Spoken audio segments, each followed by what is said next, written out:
चांद जो हमारे सोलर सिस्टम का पांचवा सबसे बड़ा नेचुरल सैटेलाइट है, जो जमीन से 3,85,000 किलोमीटर दूर है, जिसका डायमीटर 3,474 किलोमीटर है। चांद की वजह से हमारी जमीन अपने ऑर्बिट में हरकत करती है, जिसकी वजह से हमारी जमीन पर एक दिन 24 घंटों का होता है। अगर चांद ना होता तो हमारी जमीन सूरज के गिर्द नहीं बल्कि आवारा प्लैनेट्स की तरह स्पेस में घूम रही होती। चांद ही की वजह से हमारी जमीन पर समुद्र एक स्टेबल रफ्तार में चलते हैं और इसी की वजह से हमारी जमीन पर मौसम स्टेबल रहते हैं। आज से 4.5 अरब साल पहले हमारी जमीन बनने के कुछ करोड़ साल बाद हमारा चांद बना था। साइंसदानों के मुताबिक मार्स के जितना बड़ा ऑब्जेक्ट जिसका नाम थिया था, वो हमारी जमीन से टकराया और जमीन के कुछ टुकड़े जमीन से दूर जाकर जमीन के ऑर्बिट में घूमने लगे। कुछ सालों बाद ये टुकड़े जमा होने लगे, जिसकी वजह से हमारा चांद वजूद में आया। यानी चांद हमारी ही जमीन का हिस्सा है। हजारों सालों से चांद को हम कमरी कैलेंडर के तौर पर इस्तेमाल करते हैं। जब चांद का पहला फेज नजर आता है तब हमारा इस्लामिक मंथ शुरू होता है और हर दिन के बाद चांद के फेज का साइज बढ़ जाता है और 15 दिन के बाद चांद हमें मुकम्मल तौर पर दिखाई देता है, जिसे 14वीं का चांद भी कहते हैं। लेकिन यहाँ पर एक सवाल आता है कि आखिर चांद के ये फेजेस कैसे बनते हैं? चांद के ये फेजेस तब बनते हैं जब चांद हमारी जमीन के गिर्द घूमता है। चांद जमीन के गिर्द अपना एक चक्कर 29 दिन 12 घंटे और 45 मिनट में कंप्लीट करता है। यानी कि एक मंथ में चांद जमीन का एक चक्कर मुकम्मल करता है। चांद के इस पीरियड को ल्यूनर मंथ कहते हैं। हम ये जानते हैं कि चांद की अपनी कोई रोशनी नहीं होती, लेकिन जब हम रात को आसमान में देखते हैं तो चांद हमें सबसे ज्यादा रोशन दिखाई देता है। उसके रीजन ये है कि चांद की सतह बहुत ज्यादा रिफ्लेक्टिव है, जिसकी वजह से ये सूरज से आने वाली रोशनी को रिफ्लेक्ट करती है। इसीलिए हमारा चांद हमें चमकता हुआ दिखाई देता है। जब ये जमीन के गिर्द घूमता है तब इसके और सूरज के दरमियान का एंगल वक्त के साथ साथ बदलता रहता है। इन एंगल्स में चेंजिंग की वजह से हम चांद के फेजेस को देख पाते हैं। जब चांद मुकम्मल होता है तब सूरज की रोशनी चांद की नियर साइड पर पड़ती है, जिसकी वजह से फर्स्ट फेज के 15 दिनों बाद ये हमें पूरा गोल दिखाई देता है। नियर साइड चांद की वो साइड है जिसे हम देख पाते हैं। ये वो साइड है जो जमीन की तरफ है और 30 फेजेस या एक मंथ के बाद सूरज की रोशनी चांद के उस हिस्से पर पड़ती है जिसे हम जमीन से देख नहीं पाते। चांद के उस हिस्से को फार साइड ऑफ द मून कहा जाता है। ये चांद का वो हिस्सा है जिसे आज तक कोई नहीं देख पाया। चांद के उस हिस्से के बारे में जानने से पहले हमें पहले नियर साइड के बारे में जानना चाहिए। चांद हमारी जमीन के गिर्द जिस तरीके से रोटेट करता है उसे टाइडल लॉकिंग या ग्रेविटेशनल लॉकिंग कहते हैं। टाइडल लॉकिंग या ग्रेविटेशनल लॉकिंग जिसमें किसी नेचुरल सैटेलाइट या मून का ऑर्बिटिंग पीरियड और इसके अपने एक्सिस पर रोटेशन का पीरियड सेम होता है, जिसकी वजह से ऑर्बिट करते वक्त चांद की एक साइड हमेशा जमीन की तरफ होती है और दूसरी साइड हमेशा दूसरी तरफ होगी। चांद जमीन के गिर्द अपना एक चक्कर 29 दिन 12 घंटों में कंप्लीट करता है और ये अपने एक्सिस पर अपना एक रोटेशन 27 दिन और 7 घंटों में कंप्लीट करता है। यानी चांद अपने एक्सिस पर उतनी ही स्पीड से रोटेट करता है जितनी स्पीड से ये जमीन का एक चक्कर लगाता है। इसी वजह से हम हमेशा चांद के नियर साइड यानी इसी हिस्से को देख पाते हैं। जब आप इस हिस्से को गौर से देखेंगे तो यहाँ आपको बहुत सारे दाग धब्बे नजर आएंगे, जिसे हम बचपन से देखते आए हैं। लेकिन क्या आपने ये कभी सोचा है कि चांद के ये दाग आखिर क्या है और ये कैसे बने थे? चांद की सतह पर ये निशान एस्टेरॉइड्स के टकराने की वजह से बनने वाले गड़े हैं, लेकिन वही हमें चांद की सतह पर ये बड़े बड़े धब्बे दिखाई देते हैं जो कहीं से भी गड़े नहीं लगते। तो आखिर ये है क्या? इनको कहा जाता है ल्यूनर मारिया, यानी कि एक समुद्र। हजारों साल पहले लोगों को लगता था कि ये निशान एक समुद्र है, जिसकी वजह से उन्होंने इसका नाम ल्यूनर मारिया रखा। लेकिन आज के जदीद दौर में हम ये जानते हैं कि ये समुद्र नहीं बल्कि चांद की सरफेस है। लेकिन यहाँ पर एक सवाल आता है कि ये हमें कम चमकीला क्यों दिखाई देता है? चांद की ये सतह जिसका नाम ल्यूनर मारिया है वो बनी है आयरन के कंपोजिशन से, जो चांद की सतह से कम रिफ्लेक्टिव है और इसी वजह से ये चांद के बाकी हिस्से की निस्बत कम चमकीला दिखाई देता है। ये हिस्सा तब बना था जब हमारी जमीन पर बहुत बड़े बड़े एस्टेरॉइड्स की बारिश हुई थी, जिसे द लेट हैवी बॉम्बार्डमेंट कहते हैं। रेडियोमेट्रिक द एज रेटिंग की मदद से ये पता चला कि ये 4 या 3.8 अरब साल पहले हुआ था।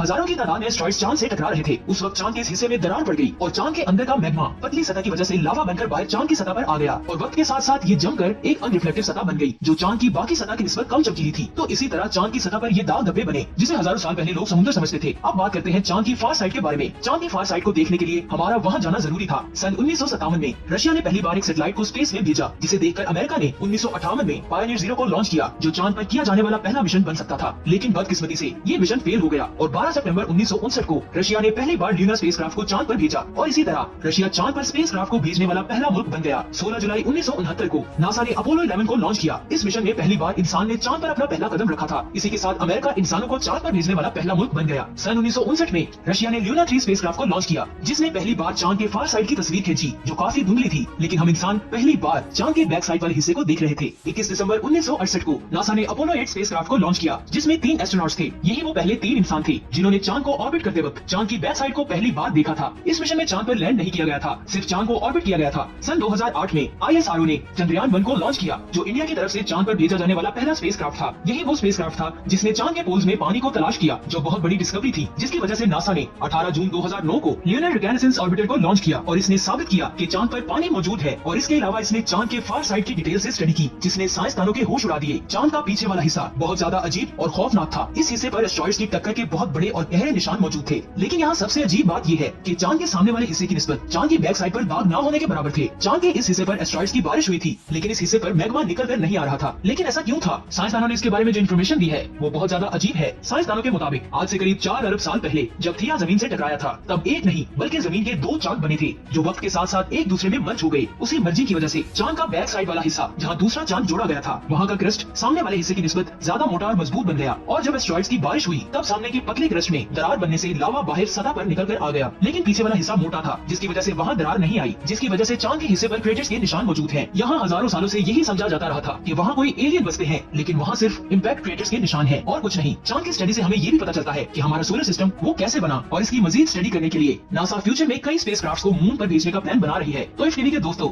आज चांद की ये अमेजिंग वीडियो डॉक्यूमेंट्री आपको कैसी लगी?